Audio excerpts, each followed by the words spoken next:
श्रोताबंधु साहित्य संस्कृति चिंतन यूट्यूब चैनल को आपण मानक मु स्वागत करुछि। कविर निबिड़तम अनुराग रु संजीवित हुए कवितार मंत्र शक्ति। केतेबेले भूमि को उठे निए तो भूमा को ओल्हे आणे। कवि प्रति रातिरे आकाश को जाए, पुणी प्रतिटी सकाळरे काकर बुंदा सह तळको ओल्हे आसे। नई समुद्र जह्न नक्षत्र मेघ पवन फूल चंदन ऋतु रति सबु ता कवित्व और सृजनशीलता पाई गोटे गोटे महार्घ अनुसृजन। श्रोता बंधु, आज आमे एमिति जणे अमृत पाई कवि को सुनिबा जे आम समयर एक स्पर्धित उच्चारण कवि प्रशांत कुमार महारणा। सांप्रतिक ओडिया कविता परिमंडल रे कवि प्रशांत कुमार महारणा जणे छल छल दरदर एक अमृतमय उच्चारण। दीर्घ 2 दशंधि धरी तांकर कवित्व और सृजनशीलता अब्याहत रही। मेघ बुंदा भली जा भितरे आकाश पृथ्वी ढळढळ, जाहांक शब्द स्थापत्य चित्रमय जह्नराति परी अद्भुत विस्मय। तांक कवितार पंक्ति गीतिमय छंदर अपूर्व पूरबी होई मंत्र भली उच्चारित हुअन्ति। श्लोक भली संचरी जाए माटीरू आकाश, पिंडरू ब्रह्मांड। छल छल आवेगर महु ठोपाएरे से मिठेई पारती सृष्टिर रहस्य और पृथ्वीर अशेष वेदना। श्रोताबंधु, कवि प्रशांत महारणा एकाधारे जणे कवि तो निश्चय, ता सहित जणे विशिष्ट समालोचक मध्य। तांको कविता पुस्तक रे रहिछि अंजुळा अनुराग, श्वेत गोलापर बास्ना, आलुओ अंधार अधा अधा, अनुरागर जह्न राति, मो प्रिय पृथ्वी और अन्यान्य कविता, अमृत अक्षर। श्रोताबंधु, आज आमे शुणुछे कवि प्रशांत महारणांगर मो प्रिय पृथ्वी और अन्यान्य कविता संकलनस्थ किछि कविता। मो प्रिय पृथ्वी, कवि प्रशांत महारणा।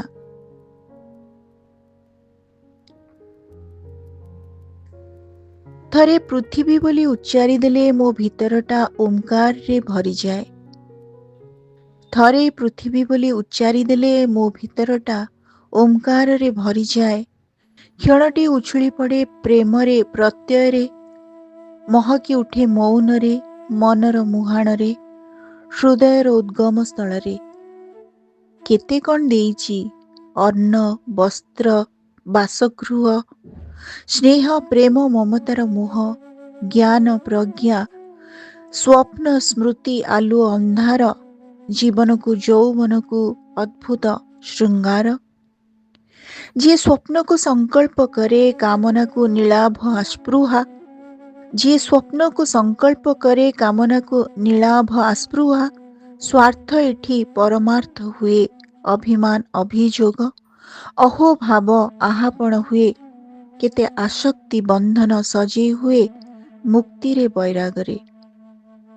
ता कोलरे एते शांति, ता कोलरे एते शांति, एतिकी ऐश्वर्य राति माने उल्लसित रंग हुई निद और स्वप्न को रंगांती। देह को नश्वर भावी ता भितरे सूर्योदय सूर्यास्त सजांती।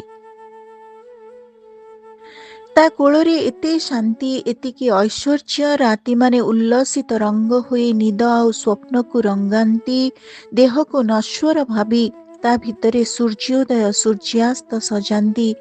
एभली अक्षय कूल कोठी बा अछि?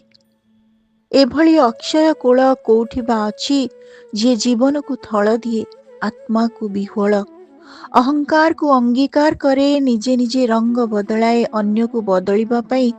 केते ऋतु, केते फूल, केते मेघ, केते जे आकाश आनी उपहार दिए, ता पाखरे नई देउछि मुंड, थोई देउछि सकल अर्जन, ତା ପାଖରେ ନଇଁ ଦେଉଛି ମୁଣ୍ଡ, ଥୋଇ ଦେଉଛି ସକଳ ଅର୍ଜନ।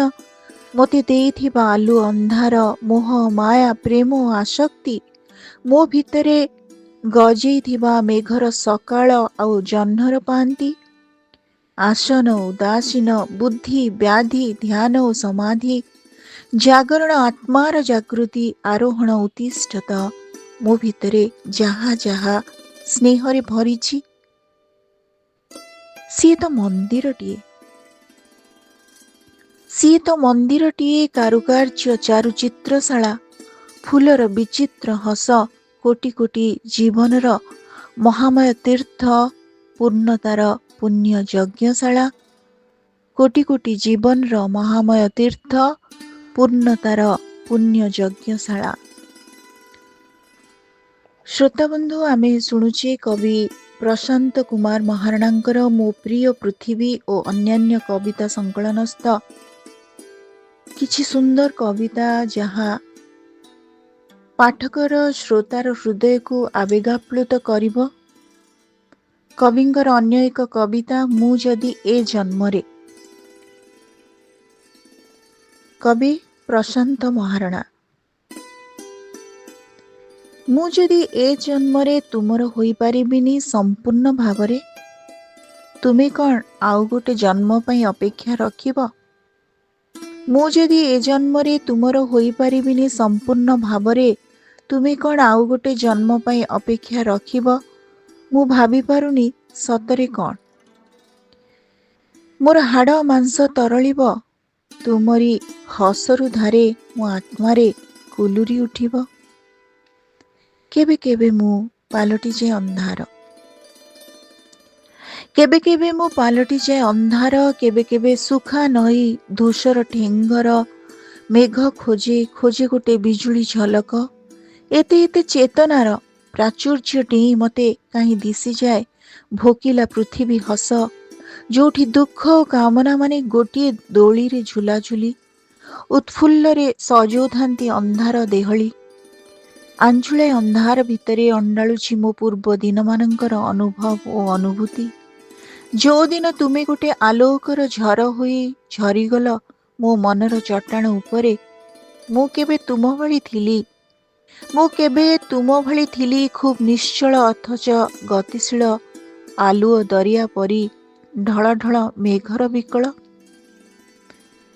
କେମିତି ପାଶୋରି ଦେଲି, ପୁରାପୁରି ଭୁଲିଗଲି ତୁମ ନୀଳ ଦେହ, ନୀଳ ହସ୍ତାକ୍ଷର, ତୁମ ହସ ନୀଳ ଏକ ଜହ୍ନ ରାତି ରଙ୍ଗ, ତୁମ ଆଖି ସମୁଦ୍ର ଶୃଙ୍ଗାର। ମୋର କ'ଣ ମୃତ୍ୟୁ ଅଛି? ମୋର କ'ଣ ମୃତ୍ୟୁ ଅଛି, କ୍ଷୟ ଅଛି? ମୁଁ ତ ତୁମରି ପରି ମୋ ଆତ୍ମାରେ ଆଲୁଅର ଅବିରତ ଯାତ୍ରୀ। ମୋର କ'ଣ ମୃତ୍ୟୁ ଅଛି, କ୍ଷୟ ଅଛି? ମୁଁ ତ ତୁମରି ପରି ମୋ ଆତ୍ମାରେ ଆଲୁଅର ଅବିରତ ଯାତ୍ରୀ। ଚାଲିଛି ମୁଁ ତୁମ ପରି ସମୟକୁ ଡେଇଁ ଡେଇଁ, ଯୁଗ ଯୁଗ ଯନ୍ତ୍ରଣାକୁ ପିଠିରେ ବୋହିକି। ଶରୀର ଖଣ୍ଡ ଖଣ୍ଡ ହୋଇ ପାଉଁଶ ହେଲେ ବି ମୁଁ କ'ଣ ମରିପାରିବି, ନଷ୍ଟ ହୋଇଯିବି?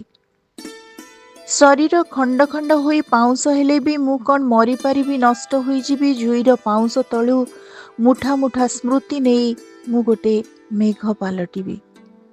ଜୁଇର ପାଉଁଶ ତଳୁ ମୁଠା ମୁଠା ସ୍ମୃତି ନେଇ ମୁଁ ଗୋଟେ ମେଘ ପାଲଟିବି। ବା, କି ସୁନ୍ଦର କବିତା କବିଙ୍କର। କବି ପ୍ରଶାନ୍ତ ମହାରଣା ଓଡ଼ିଆ କବିତା ସାହିତ୍ୟ ଧାରାରେ ଜଣେ ସ୍ପର୍ଦ୍ଧିତ ଉଚ୍ଚାରଣ।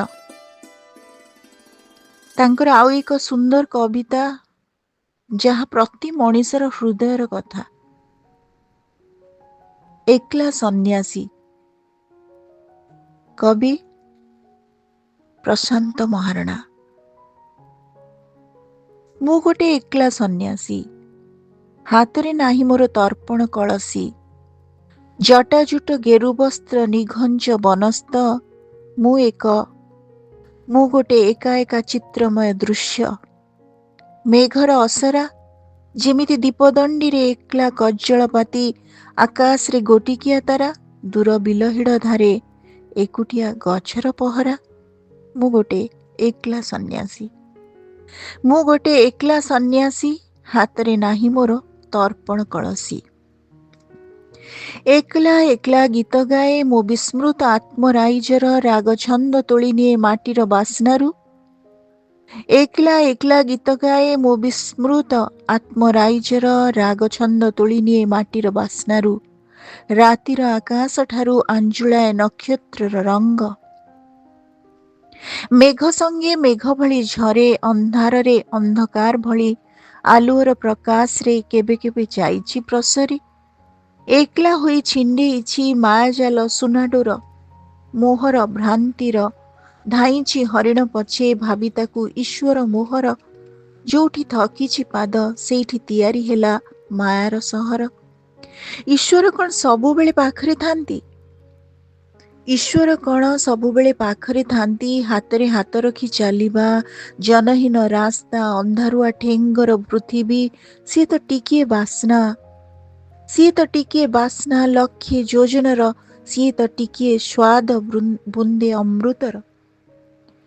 ସିଏ ତ ଟିକିଏ ସ୍ୱର ମଧୁର ପୁରବୀ। ସିଏ ତ ଅରୂପ ସ୍ୱରୂପ। କେମିତି ଭରିଯାଆନ୍ତି ଜଡ଼ମାନଙ୍କରେ। କେତେବେଳେ ରୂପ ଦେଇ ଅରୂପ ହୁଅନ୍ତି। ସେଇ ଅରୂପରେ ରୂପ ହୋଇ ଚହଟି ଉଠନ୍ତି। ଏ ଯାବତ୍ ମନର ଆକାଶରେ ଉଡ଼େଇ ପାରିଲିନି କପୋତ। ଏ ଯାବତ୍ ମନର ଆକାଶରେ ଉଡ଼େଇ ପାରିଲିନି କପୋତ। ସଚିତ୍ର ବଉଦ ଭଳି ମୁଗ୍ଧ ପ୍ରସନ୍ନତା। ନଈ ପରି ଆକୁଳତା ମାଟି ପରି ମୁଠାଏ ମମତା। କୋଉଠୁ ଆଣିବି ତୋଳି ମୋ ମନରେ ମୋ ପ୍ରାଣରେ ତୁମରି ଇଚ୍ଛାର ଧାଡ଼ିଏ ଉଚ୍ଚାଙ୍ଗ କବିତା। ଫାସ ଫନ୍ଦା ଗଢ଼ିବା ଦୂରର କଥା। ମାୟା ମୋହ ଛାଡ଼ୁ ଛାଡ଼ୁ ମାଡ଼ି ମାଡ଼ି ଆସୁଅଛି ପୁଳାଏ ଶୂନ୍ୟତା। ନିରୋଳାରେ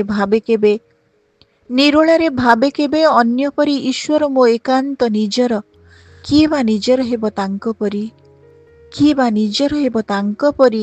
ଅନ୍ଧାରରେ ବର୍ଷିଯିବ ହୋଇ ନୂଆ ଆଲୋକର ଝର। ଈଶ୍ୱରଙ୍କୁ ଛାଡ଼ିଦେଲେ ସବୁ ଲାଗେ ଶୂନ୍ୟ ଶୂନ୍ୟ। ମନ୍ଦା ମେଳା ଗହଳି ଭିତରେ କେମିତି ବା ହଜିଯାଏ ନିଜର ଅସ୍ତିତ୍ୱ। ଯେତେ ସବୁ କୋଳାହଳ ପ୍ରାପ୍ତି ଆଉ ଅପ୍ରାପ୍ତିର ବିକଳ ଚିତ୍କାର। ଯେତେ ସବୁ କୋଳାହଳ ପ୍ରାପ୍ତି ଆଉ ଅପ୍ରାପ୍ତିର ବିକଳ ଚିତ୍କାର। କବିଙ୍କର ଆଉ ଏକ କବିତା ମୋ ଭିତରେ ଆକାଶ ପୃଥିବୀ। ଏଇଠି ତାଙ୍କର ଶେଷ କବିତା ଆପଣମାନଙ୍କ ଉଦ୍ଦେଶ୍ୟରେ। ମୋ ଭିତରେ ଆକାଶ ପୃଥିବୀ, କବି ପ୍ରଶାନ୍ତ ମହାରଣା। ମତେ ବିସ୍ତରି ଯିବାକୁ ଦିଅ ଆକାଶ ସମୁଦ୍ର ଭଳି ତୁମ ଚେତନାର ମହାକାଶ। ଓହ୍ଲେଇ ପଡ଼ୁ ମୋ ଭିତରର ମହାବ୍ରହ୍ମାଣ୍ଡରେ। ମତେ ବିସ୍ତରି ଯିବାକୁ ଦିଅ ତୁମ ଦୃଷ୍ଟିର ଦିଗନ୍ତରେ। ମତେ ଠିଆ କରାଅ ମୁଁ ନିଜକୁ ଚିହ୍ନି ପାରେ। ମୋ ଭିତରେ ସମଗ୍ର ବ୍ରହ୍ମାଣ୍ଡଟା କେମିତିକା ଯାଇଛି ପ୍ରସରି। ମୁଁ ତ ବୁନ୍ଦାଏ କାକର ବିନ୍ଦୁ, ମୁଁ ତ ବୁନ୍ଦାଏ କାକର ବିନ୍ଦୁ। ଏତେ ଦୀର୍ଘ ଆକାଶଟା କେମିତି ଅଜାଡ଼ି ହେବ? ମୋ ସତ୍ତାର ପ୍ରତିଟି କୋଠରୀ ନୀଳ ନୀଳ ରଙ୍ଗ ପାଲଟିବ। ମୁଁ ତ ଖରାରେ ତରାରେ ସିଝୁଥାଏ, ମୁଁ ତ ଖରାରେ ତରାରେ ସିଝୁଥାଏ। ବିନ୍ଦୁ ସିନ୍ଧୁର ଦ୍ୱନ୍ଦ୍ୱ ଭିତରେ ମୋର ଏ କ୍ଷୁଦ୍ର ସତ୍ତା କେତେବେଳେ ଆଲୁଅରେ ଆଉ କେବେ ଅନ୍ଧାର ଭିତରେ। ମୁଁ କହିପାରୁନି ଠିକ୍ କରି କେମିତି ମୁଁ ପାରିବି ଉତୁରି। କିଏ ମତେ ମୁକୁଳିବ, କିଏ ମତେ ମୁକାଳିବ ପୃଥ୍ୱୀମୟ ଭାବନା ଭିତରୁ, ଅଜ୍ଞାନରୁ ଅନ୍ଧାରରୁ। କେତେ କେତେ ମିଥ୍ୟା ଭୟ ମାୟାବର୍ତ୍ତ ଦୁର୍ଗ କବଳରୁ। ବହୁଦିନୁ ଇଚ୍ଛା କରୁଛି ସବୁକୁ ଆଡ଼େଇ ଦେବି, ବହୁଦିନୁ ଇଚ୍ଛା କରୁଛି ସବୁକୁ ଆଡ଼େଇ ଦେବି। କ୍ଷୁଦ୍ର କ୍ଷୁଦ୍ର ସତ୍ତାଙ୍କର ଅଳି ଓ ଅର୍ଦ୍ଦଳି, ତୁଚ୍ଛା ତୁଚ୍ଛା ଉଦ୍ବିଗ୍ନତା ଯିଏ ମୋର ଓଗାଳନ୍ତି ଯାସ ଅର୍ଗଳି। ଯେପର୍ଯ୍ୟନ୍ତ ଡେଇଁନାହିଁ ଯେତେ ସବୁ ସୀମାବଦ୍ଧ ଅଝଟ ଅଟର। କେମିତି ପାରିବି କହି ମୁଁ ଗୋଟେ ବିଶୁଦ୍ଧ ଚେତନାର ଝର। ଯେପର୍ଯ୍ୟନ୍ତ ଡେଇଁନାହିଁ ଯେତେ ସବୁ ସୀମାବଦ୍ଧ ଅଝଟ ଅଟର। କେମିତି ପାରିବି କହି ମୁଁ ଗୋଟେ ବିଶୁଦ୍ଧ ଚେତନାର ଝର। ମୋ ଭିତରେ ଆକାଶ ପୃଥିବୀ ଦୁହେଁ କେମିତି ବା ହେବେ ଢଳ ଢଳ। ମୋ ଭିତରେ ଆକାଶ ପୃଥିବୀ ଦୁହେଁ କେମିତି ବା ହେବେ ଢଳ ଢଳ।